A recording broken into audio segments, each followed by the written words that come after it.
Hello dear student, how are you? Class 12th economics का model paper का जो दूसरा सेट डाले थे सब्जेक्टिव का, जिसमें समय कम होने की वजह से हम सिर्फ आप लोगों को दो दो नंबर का क्वेश्चन करवा पाए थे और तीन तीन नंबर का क्वेश्चन करा पाए थे। 5 मार्क्स का क्वेश्चन बचा था। तो इस वीडियो में वही मॉडल पेपर सेट 2 का हम लोग जो है वो 5 नंबर के क्वेश्चन को करेंगे। इससे पहले दो दो नंबर का और तीन तीन नंबर का क्वेश्चन का वीडियो डाल चुके हैं, वो नहीं देखें तो ऊपर आई बटन में इसका पहला पार्ट का लिंक दे रहे हैं, उसको जाके देख लेना। ठीक है, चलो तो आते हैं पहला क्वेश्चन में। 5 नंबर का पहला क्वेश्चन क्या बोल रहा है? राष्ट्रीय आय क्या है? राष्ट्रीय आय की गणना की दो विधियों को समझाइए। बोल रहा है कि राष्ट्रीय आय क्या होता है ये बताओ। और राष्ट्रीय आय निकालने का जो हम लोगों को पता है कि राष्ट्रीय आय निकालने का 3 विधि होता है। एक सबसे पहला होता है हम लोगों का उत्पाद विधि, दूसरा होता है हम लोगों का आय विधि और तीसरा हम लोगों का होता है व्यय विधि। तो इसमें से हमको कोई दो विधि के बारे में लिखने बोल रहा है। तो या तो आप उत्पाद विधि को लिख सकते हो या आय विधि को, या उत्पाद विधि व्यय विधि, कोई भी दो विधि आपको मन करे आप उसके बारे में लिख सकते हो। ठीक है, अब चलो इसका सोल्यूशन हम लोग देखते हैं। क्वेश्चन नंबर 47 देखिए। क्वेश्चन नंबर 47 में हम लोगों को यहाँ पे क्या बोल रहा है, ध्यान से समझना। ठीक है, सबसे पहले राष्ट्रीय आय क्या होता है ये पूछा, तो आंसर में भी सबसे पहले हम लोग राष्ट्रीय आय क्या होता है पहले हम लोग यही बताएंगे। तो देखिए, राष्ट्रीय आय का मतलब क्या होता है? किसी देश की अर्थव्यवस्था द्वारा एक वित्तीय वर्ष के दौरान उत्पादित अंतिम वस्तुओं तथा सेवाओं के शुद्ध मूल्य के योग को ही राष्ट्रीय आय कहते हैं। इसका मतलब है कि अगर एक देश में, हमारे देश में एक वर्ष में जितने भी वस्तुओं तथा सेवाओं का उत्पादन हुआ है, उसका जो बाजार मूल्य है उसी को हम लोग राष्ट्रीय आय को बोलेंगे। और प्लस राष्ट्रीय आय का मतलब है कि हमारे देश में जो पैसा है वो तो हो ही, प्लस अगर विदेशों से कुछ पैसा मिला है, विदेशों से अर्जित शुद्ध साधन आय को भी शामिल किया जाता है। यानी कि अगर हम नेशनल इनकम का बात करें तो हमारे देश में जितना गुड्स एंड सर्विसेज का उत्पादन हुआ है वो तो होगा ही होगा। सपोज कर लो कि ग्रोस डोमेस्टिक प्रोडक्ट जो है वो रहेगा, नेट डोमेस्टिक प्रोडक्ट जो है वो रहेगा, प्लस इसमें विदेशों से जो शुद्ध साधन आय मिला है, net factor income from abroad, इसको भी शामिल किया जाता है। यानी एक साल में हमारे देश का पैसा और अगर विदेशों से कुछ पैसा मिला है उसको भी जब जोड़ देंगे तो राष्ट्रीय आय मिल जाएगा। अब राष्ट्रीय आय को निकालने का ऐसे तो 3 विधि होता है। सबसे पहला होता है आय विधि, दूसरा होता है उत्पाद विधि और तीसरा होता है व्यय विधि। एक्चुअल में सबसे पहला होता है उत्पाद विधि, दूसरा होता है आय विधि और तीसरा होता है हम लोगों का व्यय विधि। ठीक है, अब इन दोनों में से कोई दो विधि के बारे में हमको लिखने बोला, तो हम इन तीनों में से कोई दो विधि के बारे में लिखेंगे। तो देखो किसके बारे में यहाँ पे लिखा गया है। तो सबसे पहले लिखा गया है राष्ट्रीय आय की गणना की आय विधि। कौन सा विधि? आय विधि। अब देखो, राष्ट्रीय आय की गणना विधि से, आय विधि से कैसे राष्ट्रीय आय निकाला जाता है? आय विधि के अंतर्गत राष्ट्रीय आय की गणना उत्पादक कारकों के लिए भुगतान के आधार पर किया जाता है। राष्ट्रीय आय की गणना के लिए विभिन्न क्षेत्रों में कार्यरत व्यक्तियों तथा व्यावसायिक उपक्रमों की शुद्ध आय के योग प्राप्त किया जाता है। यही सभी उत्पादन साधनों की आय का योग होता है। इस योगफल को घरेलू आय भी कहते हैं। यदि इस आय में विदेशों से अर्जित शुद्ध साधन आय को जोड़ दें तो राष्ट्रीय आय बन जाती है। देखो हम सिंपल बता रहे हैं। हमारे देश में जितने भी हम लोग आदमी लोग हैं, जितने भी हम लोग हैं, हम लोग एक साल में जितना पैसा कमाए हैं, अब पैसा जो है हम लोग कहाँ-कहाँ से कमा सकते हैं? या तो मजदूरी करके पैसा कमा सकते हैं, या लगान से पैसा कमा सकते हैं, या ब्याज से पैसा कमा सकते हैं, या कोई अवितरित लाभ हो सकता है, या कोई निगमित कर हो सकता है, या किसी भी तरीके से हम जो पैसा कमाए हैं वो, हम जहाँ से भी पैसा कमाए हैं वो। और प्लस जब इसमें विदेशों से प्राप्त शुद्ध साधन आय को जोड़ देंगे तो हमारे देश का राष्ट्रीय आय निकल जाएगा। राष्ट्रीय आय का मतलब सिंपल है। सपोज कर लो ये हमारा देश है भारत, सपोज कर लो ये हमारा देश है भारत। थोड़ा हमको ड्राइंग नहीं बनाने आता है, थोड़ा क्या हमको बिल्कुल ही नहीं आता है ड्राइंग बनाने। ये हमारा भारत है। एक साल के अंदर हमारे देश में, भारत में जितने भी पैसा हम लोगों ने कमाया है और प्लस जो भी पैसा हमको विदेशों से मिला है उसको भी जब जोड़ देंगे तो हम लोगों का राष्ट्रीय आय निकल जाएगा। क्लियर? ये होता है आय विधि। अब दूसरा जो विधि है उसमें आते हैं। दूसरा विधि यानी कि उत्पाद विधि। उत्पाद विधि। अब देखो उत्पाद विधि से राष्ट्रीय आय कैसे निकालते हैं? तो उत्पाद विधि से राष्ट्रीय आय का मतलब है कि एक वर्ष में हमारे देश में जितने भी वस्तुओं तथा सेवाओं का उत्पादन हुआ है, एक वर्ष में हमारे देश में जितने भी वस्तुओं तथा सेवाओं का उत्पादन हुआ है, उसमें अगर विदेशों से प्राप्त शुद्ध साधन आय को जोड़ देंगे, तो वो हमारे देश का राष्ट्रीय आय कहलाएगा। इस विधि को वस्तु सेवा विधि भी कहा जाता है। इसके अंतर्गत यह गणना की जाती है कि अंतिम उत्पाद में प्रत्येक उद्योग ने अलग-अलग क्या योगदान दिया है। इस विधि के अंतर्गत किसी देश में एक वित्तीय वर्ष में उत्पादित अंतिम वस्तुओं व सेवाओं के बाजार मूल्य को ज्ञात किया जाता है। इस उत्पादन विधि के अंतर्गत राष्ट्रीय आय की गणना किसी देश में एक वर्ष में उत्पादित वस्तुओं और सेवाओं के बाजार मूल्य से किया जाता है। आया बात समझ में? अब देखो इसका फॉर्मूला याद रखना है तो याद रख लेना। बाजार कीमत पर या बाजार कीमत पर शुद्ध मूल्य प्लस विदेशों से प्राप्त शुद्ध साधन आय माइनस डेप्रिसिएशन व्यय माइनस यानी कि घिसावट व्यय और घटा देंगे शुद्ध अप्रत्यक्ष कर। तो इस तरीके से मेरा जो है निकल जाएगा हमारा राष्ट्रीय आय। क्लियर बात है? चलो अब आते हैं क्वेश्चन नंबर 47 पे। देखो क्वेश्चन नंबर 47 पे यहाँ पे क्या बोला गया था, क्या क्वेश्चन था? हाँ जी, देखो क्वेश्चन नंबर 47 ही था ना, सॉरी 48 ना। बोला जा रहा है राजस्व घाटा, राजकोषीय घाटा और प्राथमिक घाटे के बारे में बताइए। मतलब इन तीनों का अर्थ लिखने बोला है। बजट चैप्टर पढ़ाते समय हम आप लोगों को बोले थे कि एग्जाम के पॉइंट ऑफ व्यू से ये टॉपिक बहुत ही ज्यादा इंपॉर्टेंट है। तो देखो वही बोल रहा है राजस्व घाटा, राजकोषीय घाटा और प्राथमिक घाटा क्या होता है। ठीक है, चलो आंसर देखते हैं। अब ध्यान से समझना क्या होता है। देखो सबसे पहले बोला जा रहा है राजस्व घाटा क्या होता है। तो यहां देखो ये है हम लोगों का सबसे पहले राजस्व घाटा के बारे में। ये रहा क्या बोला जा रहा है, राजस्व व्यय और राजस्व प्राप्तियों के अंतर को ही राजस्व घाटा कहते हैं। यानी राजस्व घाटा का मतलब है राजस्व घाटा बराबर राजस्व प्राप्ति। जब हमारा राजस्व प्राप्ति कम होगा किससे, राजस्व व्यय से, राजस्व व्यय से कम होगा। यानी जब राजस्व व्यय ज्यादा है और राजस्व प्राप्ति कम है तो इसी को हम लोग राजस्व घाटा बोलते हैं। ठीक, राजकोषीय घाटा क्या है, तो राजकोषीय घाटा का मतलब है राजकोषीय घाटा बराबर राजकोषीय घाटा, इसका अर्थ सुन लो। राजकोषीय घाटा सरकार के कुल व्यय और ऋण ग्रहण के छोड़कर कुल प्राप्तियों के अंतर से होता है। यानी कि फॉर्मूला देख लो, राजकोषीय घाटा बराबर कुल व्यय माइनस राजकोषीय प्राप्ति, इसमें जुड़ा होगा गैर ऋण से सृजित भुगतान और माइनस होगा प्राप्तियां। ठीक है, आगे बोल रहा है राजकोषीय घाटा कुल व्यय की उधार को छोड़कर कुल प्राप्तियों की अधिकता को बताता है। ठीक है, अब तीसरा तीसरा एक और चीज हम लोगों को बोला था क्या, प्राथमिक घाटे के बारे में। तो देखो प्राथमिक घाटा क्या होता है, ये रहा प्राथमिक घाटा। प्राथमिक घाटे के बारे में बोल रहा है, एक सेकेंड रुकना। प्राथमिक घाटा का मतलब है प्राथमिक घाटा राजकोषीय घाटा में ब्याज अदायगी को घटाने से प्राप्त होता है। यानी कि जो राजकोषीय घाटा है जब उसमें से ब्याज को घटा देंगे तो हम लोगों को प्राथमिक घाटा मिल जाएगा। यानी कि प्राथमिक घाटा बराबर राजकोषीय घाटा में जब हम लोग ब्याज को घटा देंगे तो हम लोगों को प्राथमिक घाटा मिल जाएगा। ठीक है, अब आप बोलोगे कि सर इतना कम लिखने से क्या पूरा नंबर मिलेगा, तो जवाब है नहीं। अगर आप इतना छोटा लिखोगे तो आपको 5 नंबर तो नहीं मिलेगा। आपको फॉर्मूला याद रखना है, फिर फॉर्मूला याद करके उसको थोड़ा अपने शब्दों में आप बड़ा करके लिखना, क्योंकि 5 नंबर का क्वेश्चन है, इतना छोटा लिखने से नंबर नहीं देगा। ठीक है, अब आते हैं पैमाने का प्रतिफल क्या होता है। पैमाने का प्रतिफल क्या होता है, 49 नंबर। देखो पैमाने के प्रतिफल का नियम दीर्घकालीन से संबंधित होता है। पैमाने का प्रतिफल का नियम का संबंध किससे होता है, दीर्घकाल से होता है।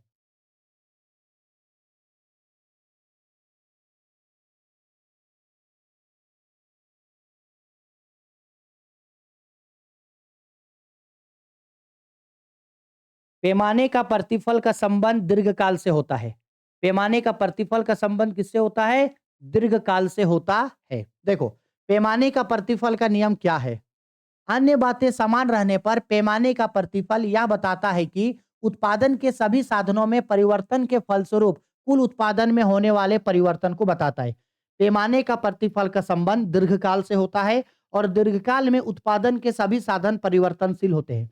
पैमाने का प्रतिफल का नियम यह बताता है कि जैसे जैसे हम लोग उत्पादन करने के लिए इनपुट्स बढ़ाते जाएंगे वैसे वैसे आउटपुट भी बढ़ते जाएगा। यानी उत्पादन करने के लिए जो साधन लग रहा है, जैसे जैसे साधन को बढ़ाएंगे वैसे वैसे उत्पादन भी बढ़ता जाएगा। साधन बढ़ाते जाएंगे उत्पादन बढ़ाते जाएंगे, साधन बढ़ाते जाएंगे उत्पादन बढ़ाते जाएंगे। यह दीर्घकालीन अवधारणा की ओर और दीर्घकालीन अवधारणा है और दीर्घकालीन उत्पादन फलन से संबंधित होता है। इसको याद रखना, पैमाने का प्रतिफल का नियम दीर्घकालीन से संबंधित होता है और पैमाने का 3 धारणा होता है। पहला, पैमाने के बढ़ते प्रतिफल का नियम, जहां अल्फा प्लस बीटा जो होता है वो 1 से अधिक होता है। पैमाने का स्थिर प्रतिफल का नियम, जहां अल्फा प्लस बीटा बराबर होता है 1 का। और पैमाने के घटते प्रतिफल का नियम, जहां अल्फा प्लस बीटा जो होता है वो छोटा होता है 1 से। ये 3 अवधारणा होता है, पैमाने के बढ़ते प्रतिफल का नियम, पैमाने का स्थिर प्रतिफल का नियम और पैमाने के घटते प्रतिफल का नियम। अब पैमाने का बढ़ते प्रतिफल क्या होता है हम बताते हैं। पैमाने का बढ़ते प्रतिफल का मतलब होता है कि उत्पादन करने के लिए जितना साधन लगा रहे हैं उससे ज्यादा उत्पादन हो रहा है। जितना साधन लगा रहे हैं उससे ज्यादा उत्पादन हो रहा है। इनपुट कम लगा रहे हैं, आउटपुट ज्यादा हो रहा है। लागत, मजदूरी, श्रमिक कम लगा रहे हैं लेकिन उत्पादन ज्यादा हो रहा है। तो इसको बोलते हैं पैमाने के बढ़ते प्रतिफल का नियम। स्थिर प्रतिफल का नियम यह बताता है कि जितना मात्रा में साधन बढ़ा रहे हैं उतना ही मात्रा में उत्पादन बढ़ रहा है। जितना मात्रा में साधन बढ़ा रहे हैं उतना ही मात्रा में उत्पादन बढ़ रहा है, ये बताता है स्थिर प्रतिफल का नियम। और घटते प्रतिफल का नियम बोलता है कि जितना साधन बढ़ा रहे हैं उससे कम में उत्पादन हो रहा है। जितना श्रमिक, भूमि, पूंजी, जितना कच्चा माल लगा रहे हैं उससे कम उत्पादन हो रहा है। ठीक है, यानी इतना समझ लो बच्चा लोग, जितना हम लोग इनपुट लगाए हैं, जितना इनपुट अगर उतने के बराबर ही हम लोगों का आउटपुट हो रहा है तो ये हम लोगों का है स्थिर पैमाने का प्रतिफल का नियम। और अगर हम लोग जितना इनपुट लगा रहे हैं उससे ज्यादा हम लोगों का आउटपुट हो रहा है तो ये होता है बढ़ते पैमाने के प्रतिफल का नियम। और अगर जितना इनपुट लगा रहे हैं उससे कम मात्रा में आउटपुट हो रहा है तो यह है घटते पैमाने के प्रतिफल का नियम। ठीक है, स्थिर पैमाने का प्रतिफल का नियम देखो समान रहेगा, बढ़ते पैमाने का प्रतिफल का नियम देखो ऊपर बढ़ेगा और घटते प्रतिफल का नियम देखो नीचे आएगा। आया मेरा बात समझ में? स्थिर पैमाने का प्रतिफल का नियम स्थिर रहेगा, बढ़ते पैमाने का प्रतिफल का नियम बढ़ेगा और घटते पैमाने का प्रतिफल का नियम घटेगा। आया समझ में? ठीक है, अब इसी चीज के बारे में देखो यहाँ पे समझाया गया है कि पैमाने के बढ़ते प्रतिफल का नियम क्या बोलता है कि उत्पादन में जितना बढ़ाएंगे उससे अधिक अनुपात में उत्पादन बढ़ेगा। स्थिर पैमाने का प्रतिफल, जितना साधन लगाएं उतना ही अनुपात में उत्पादन होगा। घटते प्रतिफल का नियम, जितना साधन लगाएं उससे कम में उत्पादन होगा। आया मेरा बात समझ में? जितना साधन लगाएं उससे अधिक में उत्पादन होगा। तो पैमाने के बढ़ते प्रतिफल का नियम, जितना साधन लगाएं उतना ही उत्पादन होगा। तो पैमाने का स्थिर प्रतिफल का नियम, जितना साधन लगाएं उससे कम उत्पादन होगा। तो घटते प्रतिफल का नियम। आया मेरा बात समझ में? हो गया? ठीक है, कितना इजी था क्वेश्चन। अब आते हैं क्वेश्चन नंबर 50 में। देखो क्वेश्चन नंबर 50 में हम लोगों को यहाँ पे क्या बोल रहा है। चल भाई कहाँ चला गया? हाँ, 50 नंबर पे बोल रहा है एकाधिकार बाजार की परिभाषा दीजिए एवं इसके विशेषताओं का उल्लेख करें। अब भाई एकाधिकार बाजार क्या होता है? तो एकाधिकार बाजार, बाजार की एक ऐसी स्थिति होती है जहां किसी भी वस्तु का केवल एक विक्रेता होता है। एक ऐसा बाजार जहां किसी भी वस्तु को बेचने वाला केवल एक विक्रेता होता है और बहुत अधिक क्रेता होते हैं। तो ऐसे बाजार को एकाधिकार बाजार कहते हैं। एकाधिकार बाजार में विक्रेता का यानी कि उत्पादक का पूरे बाजार की पूर्ति पर पूर्ण रूप से नियंत्रण होता है और एकाधिकारी जो है वो कीमत निर्धारक और कीमत प्राप्तकर्ता दोनों होता है। यानी कीमत भी यही निर्धारित करेगा और कीमत तय भी यही करेगा। इस बाजार में कोई भी निकटतम प्रतिस्थापन बिंदु नहीं होता है। इस बाजार में नए फार्मों के प्रवेश पर प्रतिबंध होता है। कोई भी नया फार्म इस बाजार में प्रवेश नहीं कर पाता है। तो इस बाजार को हम लोग बोलते हैं आपका एकाधिकार का बाजार। ठीक है, अब एकाधिकार बाजार की विशेषता पूछ रहा है तो आप विशेषताओं को लिख सकते हो। सबसे पहला विशेषता होता है इसका कि एकाधिकार बाजार में किसी भी वस्तु का केवल एक विक्रेता होता है। एक विक्रेता होता है। दूसरा, अनेक क्रेता होता है इस बाजार में, अनेक क्रेता होता है। तीसरा लिख सकते हैं पूर्ति यानी कि पूर्ण बाजार कीमत निर्धारक होता है। चलो लिखो कीमत निर्धारक एवं प्राप्तकर्ता दोनों ये खुद होता है। कीमत निर्धारण और प्राप्तकर्ता ये दोनों खुद होता है। इसके बाद पूर्ण बाजार पर नियंत्रण होता है इसका, पूर्ण नियंत्रण होता है इसका बाजार पर। ठीक है, पूर्ति पर नियंत्रण होता है इसका, पूर्ति पर क्या होता है? नियंत्रण होता है। इसके बाद निकटतम प्रतिस्थापन बिंदु का अभाव होता है। निकटतम प्रतिस्थापन बिंदु मतलब निकटतम वस्तु नहीं होता है यहाँ पे। इसके बाद आपका निकटतम और ये नए फार्मों के प्रवेश पर प्रतिबंध होता है। नए फार्मों के प्रवेश पर इसमें क्या होता है? प्रतिबंध होता है, यानी नया फार्म इसमें प्रवेश नहीं कर सकता है। हो गया। भाई इतना 7 अंतर को लिख मतलब 7 विशेषता को लिख के अगर थोड़ा-थोड़ा डील कर देंगे तो पूरा नंबर मिल जाएगा। एकाधिकार बाजार क्या है पहले वो लिखे और इसके विशेषता का एक-एक पॉइंट को लिख के डील कर देंगे। पूरा का पूरा 5 नंबर हम लोगों को मिल जाएगा। बोलो आया समझ में या नहीं आया? कोई दिक्कत है? आ गया समझ में? यही चीज़ नीचे आंसर में मिलेगा। नीचे से अच्छा यहीं से स्क्रीनशॉट लेके लिख लेना, पॉइंट बना के मिल गया नंबर आपको। ठीक है? आगे, लोचशील विनिमय दर कैसे निर्धारित होती है? अब देखो, विनिमय दर 2 तरीके का होता है, स्थिर विनिमय दर और लोचशील विनिमय दर। स्थिर विनिमय दर जो होता है वो सरकार तय करता है और लोचशील विनिमय विनिमय दर जो होता है वो बाजार की मांग और पूर्ति पर निर्भर करता है। ठीक है? लोचशील विनिमय दर का मतलब होता है विनिमय दर का मतलब है कि एक देश की मुद्रा को जब हम किसी दूसरे देश की मुद्रा से बदलेंगे, तो कितना मुद्रा देंगे तो हमको उस देश का मुद्रा मिलेगा। जैसे अगर हम $1 अगर देंगे ना, $1 अगर हमको चाहिए ना, तो अभी हमको इंडिया का 86.67 रुपया हमको खर्च करना होगा। यानी इतना समझ लो कि लगभग लगभग 87 रुपया हमको खर्च करना होगा, तब जाके हमको $1 अभी मिलेगा। तो यही कहलाता है विनिमय दर और लोचशील विनिमय दर जो है, वो निर्भर करता है बाजार की माँग और पूर्ति शक्तियों पर। बाजार पे जहाँ माँग और पूर्ति ऊपर-नीचे होगा, वही विनिमय दर भी ऊपर-नीचे होते रहेगा। जहाँ बाजार में माँग और पूर्ति एक-दूसरे के बराबर होगा, वहीं पे विनिमय दर का निर्धारण होगा और स्थिर विनिमय दर ऊपर-नीचे होते रहेगा। कभी कभी जो है वो माँग बढ़ जाएगा कभी जो है इस माँग बढ़ जाएगा, कभी जो है इसका पूर्ति घट जाएगा, कभी पूर्ति घट जाएगा, कभी माँग घट जाएगा। ये ऊपर-नीचे हमेशा होता रहेगा। आया मेरा बात समझ में? इसी को बोला जाता है लोचशील विनिमय दर। ठीक है? अगर आपको इसका आंसर चाहिए ही कि नहीं सर आंसर बता ही दो, तो देखो इसका आंसर नीचे दिखाई दे रहे हैं, अगर चाहिए होगा तो। कहाँ गया जी?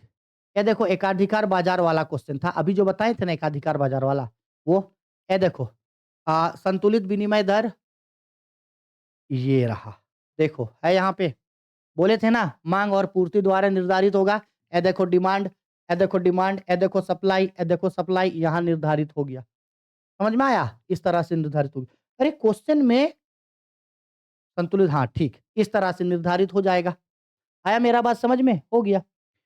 लास्ट क्वेश्चन पे आते हैं। क्या बोल रहा है लास्ट क्वेश्चन? सुबह से ना नाश्ता भी नहीं किए हैं, पेट दुख रहा है बहुत ज़्यादा। पढ़ा-पढ़ा के चलो, फिर 52 नंबर पे बोल रहा है प्रभावपूर्ण माँग क्या है? जब अंतिम वस्तुओं की कीमत व ब्याज की दी हुई ब्याज जब अंतिम वस्तुओं की कीमत व ब्याज दी हुई हो, तो स्वतः गुणांक कैसे प्राप्त करेंगे? इन्वेस्टमेंट मल्टीप्लायर कैसे निकाला जाता है? ये बोल रहा है। ठीक है, देखो इन्वेस्टमेंट मल्टीप्लायर कैसे निकाला जाता है? हो, देखो, ठीक है? ऐसे निकाला जाता है। देखो इसका मतलब पहले समझना। क्या होता है प्रभावी मांग का मतलब? प्रभावी मांग एग्रीगेट डिमांड जो मार्शल ने भी कहा है कि ये मार्शल नहीं भाई किन्स का जो रोजगार सिद्धांत है ना वो भी प्रभावी मांग पे ही निर्भर करता है। प्रभावी मांग का अर्थ समग्र मांग के उस बिंदु पर है जहां यह समग्र पूर्ति के बराबर होता है। इसका मतलब सिंपल है, जहां समग्र मांग समग्र पूर्ति के बराबर होगा वही मेरा प्रभावी मांग होता है। प्रभावी मांग अर्थव्यवस्था की मांग का वह स्तर है जो समस्त पूर्ति से पूर्णतः संतुष्ट होता है। अन्य शब्दों में कहें तो समग्र मांग वह स्तर है जो संतुलन उपलब्ध कराता है। प्रभावी यानी सिंपल सा बात है, जहां मांग और पूर्ति बराबर हो गया ना, इसी को हम लोग समग्र मांग बोलते हैं। आया समझ में? और समग्र मांग में बोल रहा है कि कैसे निकाला जाता है, तो देखो इस ड्राइंग को समझना। ये हम लोगों का वाई अक्ष है, ये हम लोगों का यहां से हो गया ये हम लोगों का एक्स अक्ष। क्लियर है? यहाँ पे आय को दिखाए हैं और यहाँ पे हम लोग दिखाए हैं बचत को। आय पे दिखाए हैं और यहाँ नहीं दिख रहा है तो दिखा देते हैं। यहाँ आय को दिखा रहे हैं और यहाँ पे दिखाया गया है आपका बचत को। ठीक है? अब देखो हो रहा है और यहाँ पे देखो ये बोला गया है, ध्यान से समझना कि जैसे-जैसे किसी भी उपभोक्ता का किसी भी उपभोक्ता का अगर आय बढ़ता जाएगा, क्या बढ़ता जाएगा? देखो आय बढ़ते जाएगा। क्या बढ़ते जाएगा? आय बढ़ते जाएगा। आय बढ़ते जाएगा। तो वैसे-वैसे उसका क्या बढ़ता जाएगा? उसका उपभोग भी बढ़ता जाएगा। उपभोग भी बढ़ता जाएगा और एक समय ऐसा ज़रूर आएगा कि वो आय से ज़्यादा उपभोग कर देगा। आप देखना ना, कभी-कभी होता है ना, हम लोग किसी न किसी दुकान से उधार में सामान लेके खा लेते हैं, पैसा बाद में देंगे, यानी आय से ज़्यादा व्यय कर दिए हैं। देखो, सिंपल बात है, जैसे-जैसे हम लोगों का आय बढ़ेगा, वैसे-वैसे हम लोगों का व्यय भी बढ़ता जाएगा, बढ़ता जाएगा, बढ़ता जाएगा, बढ़ता जाएगा, आय और बढ़ता जाएगा। एक समय ऐसा आएगा, जहाँ आय और व्यय एक-दूसरे को काट देगा। आय और व्यय एक दूसरे को क्या होगा? काटेगा। लेकिन याद रखना, काटने के बाद भी उपभोग जो है वो आय से नीचे ही भागते जाएगा। ठीक है? तो इसी चीज़ को यहाँ पे दिखाएँ। ई डॉट डॉट क्या होता है इसको जानने का ज़रूरत नहीं है। और बचत जो है वो हमेशा हम लोगों का क्या होता है? बचत हम लोगों का हमेशा आय से और उपभोग के बादे होता है। क्योंकि आय और उपभोग के बादे तो बचाएँगे। जैसे देखो, हम यहाँ पे कमाए हैं ₹100, देखो कमाने वाला लाइन है, ये हम लोगों का खर्चा करने वाला लाइन है जो एक बार कटेगा। और इसके बाद जो पैसा बचेगा, उसके बादे पैसे को क्या करेंगे? बचत करेंगे। तो ये बचत वाला लाइन मेरा नीचे है। भाई कमाएँगे, खर्चा करेंगे, उसके बाद ना बचाएँगे।